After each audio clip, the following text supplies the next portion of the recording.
A strong performance right from the beginning. We were really dominant. We created many chances, and we went goal down the first shot that they had. And I love the reaction of the team. That they stay calm, they stay composed. We stick to the plan that we had, and we played really well. Score the goal, and at the end win the game, even though probably it's the worst 10 minutes that I've seen us play. The first half performance was absolutely nothing like Tottenham Hotspur. Agree 100%. Agree 100%. I hope that your opinion about the penalty is as super correct as your analysis of the first half is super correct. Well, Lacazette has missed the ball and Davinson Sanchez clearly makes contact with him. What's your opinion? When?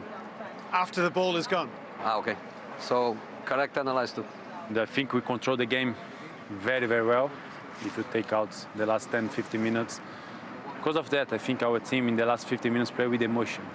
Play so excited and we are winning, let's win this game with a lot of young players. And you have to learn, because on the other side was an amazing team with amazing players. That's why even with the 10 minutes, they try to score and you win the game or draw the game and try in the same way. So, but I'm happy. I'm trying to be honest and pragmatic.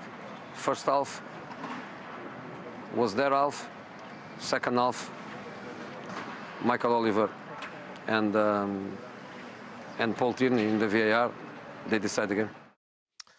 Steve Wilson's kind of done our analysis for us, hasn't he? Let's get straight to it then, and the decisions that changed everything in the second half. Start with the penalty. You obviously don't think it's a penalty. No, I think it's a poor decision from Mikel Oliver, I really do. I think he's got a great sighting of the challenge. I don't think he'd given himself really any time to really see exactly what had happened. You can see clearly here, as Lacazette goes to hit this ball, he misses the ball completely. So therefore, the momentum of Lacazette, as you can see Davinson Sanchez coming in to block the ball, kicks Davinson Sanchez, and Davinson Sanchez kicks Lacazette. They kick each other because Lacazette misses the ball. Never a penalty in a million years. And the fact that VAR didn't overturn it on the basis of the fact that they feel it wasn't a clear and obvious error, I think is ridiculous. As we understand it, Mikel Oliver thought it was reckless, said to VAR he thought it was reckless, and therefore VAR thought there was no reason. Reckless on Lacazette's point. No reason to overturn it. That's what we're told. In the same way that we would understand if he hadn't given a penalty, VAR wouldn't have overturned it. No, Mikel Oliver, from a centre-half's point of view... From an Arsenal perspective, right. Arsenal are lucky to get a penalty there. I think they ultimately deserved it. They were by far the better team on the day. Mourinho will point to only the mistake by the referee. The referee's got penalty though, Martin. Well, they deserve to win the game. 100%. Much better team, but that doesn't mean you deserve a penalty in that scenario. You know, and to be honest, if you look at the referee's position, he's got it completely wrong. This is where VAR could help out in this situation. I wouldn't have wanted it today as an Arsenal fan, but the right decision would have been made, and ultimately Arsenal have got away with it. If you're a centre-half in that position, that isn't reckless, is it? Because you're trying to block the ball. If Lacazette had connected with the ball, you might well have blocked it. Sanchez arguably has set himself up perfectly there because he hasn't actually gone into the challenge. He's raised his foot. He gets kicked by Lacazette. So I have no issue, but this is where the referee can see that. Look how the ball deviates out to the left. It's even more obvious from behind. So I'm not really sure what Mikel Oliver has done there, but they didn't want to overrule him. And that's where VAR, really, the protocol is being followed, but it's wrong because it's not justice. But I'm not going to complain about it as an Arsenal fan.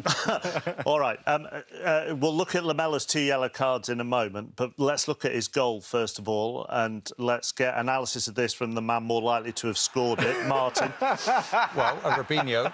A Rabona. Rabona, yeah. There you go. There you go, right there. You set yourself up for that. To be honest, this is a piece of magic. Really is. And if you see the Arsenal players, they're almost stunned it goes through part of his legs. Brilliant piece of skill. I mean, that's improvisation. Brilliant. It's also the fact that it stays along the ground all the way. You know, he's got previous of this, Lamela. He did it in the Europa League a few years ago, which was higher and much further out. He obviously just feels comfortable, you know, doing that. It had me off my feet. For 5 minutes. For 5, yeah. You actually pick you off the ceiling. What are you on about? She went out into the corridor and started dancing up and down the corridor. It was a great goal. The 2 yellow cards. Yeah, look, I actually think the first one's harsh. I really do. I think the challenge on Partey, he wins the ball. We've got a situation in football right now where you literally can't tackle. Contact doesn't seem to be allowed. He comes in from the side, and I think Mikel Arteta again's got a great view of it. He'll probably say it's an aggressive tackle, but you see here, as he goes to pass it, he clearly wins the ball. Yes, his back leg comes and follows through, but what are you going to do? You can't chop your back leg off. I disagree there. I think he doesn't need to do that. And when he puts his arm out there, that's aggressive. That one... It's a straight arm. He's 7 minutes after the first incident. It's unprofessional. He's let his teammates down with that. He really shouldn't be getting involved. And actually, when he came on with the intention of trying to wind up Arsenal players. David Luiz, he got involved with Xhaka. And if you look at what he's done, he was sent off in a similar situation. He's going to have to learn from that. I know it's his first sending off, but he's let his teammates down with that challenge. Yeah, I think you're being a bit harsh. It's his first sending off. People have this makeup within them. He has a fire in him when he plays football. You had a fire in you when you played football. Some players play on the edge. I can see what he's trying to do. It's the first time he's overstepped the mark and got the red card. You can't sit here and say he's got to learn from it. He's never been sent off in a Spurs Why is he getting before. involved in things? He's a great player. You can see he has the ability, but he's getting involved in niggly little challenges. You could argue the first one he's trying to block it and he's trailing low takes the man. I think he knows what he's doing. Do you think he knows what he's doing with that one? Yeah, I do. I think it's unnecessary. The second one, I tend to agree with Martin more in terms of the fact that if you're on a yellow card at that point, don't be throwing your arms about. It's as simple as that. But yeah, it was the first one. I didn't think it was a yellow card. Let's look at some of the actual football, shall we? And Arsenal were dominant in that first half, particularly down their left side. They were. Tierney and Smith-Rowe, the positions he's taken up here is outstanding. He's very clever. Tierney plays very high and wide. He finds him into the pockets of spaces, and he kept pulling that midfield, Spurs' midfield, out into wide areas where they didn't want to go. Time and again, it was there, that little combination.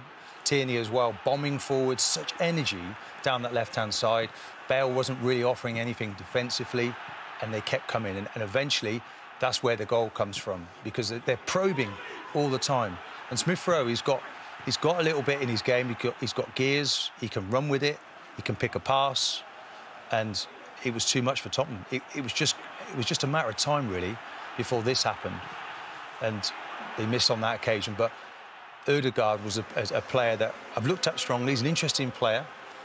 He's getting better all the time, and he finds a pocket of space for the Arsenal goal. Again, Tierney, gets down that left-hand side, takes a deflection, but he's in that little pocket of space that he's there for. When Smith-Rowe went off, they lost some of their impetus, didn't they? They did. In fact, 4 of the 6 shots that Tottenham had came after that period. David Luiz makes a good point there, that it's an emotional team. It's a young team, but they stopped pressing the ball. They're down to 10 men, Spurs, and it was actually the best they played throughout the 90 minutes.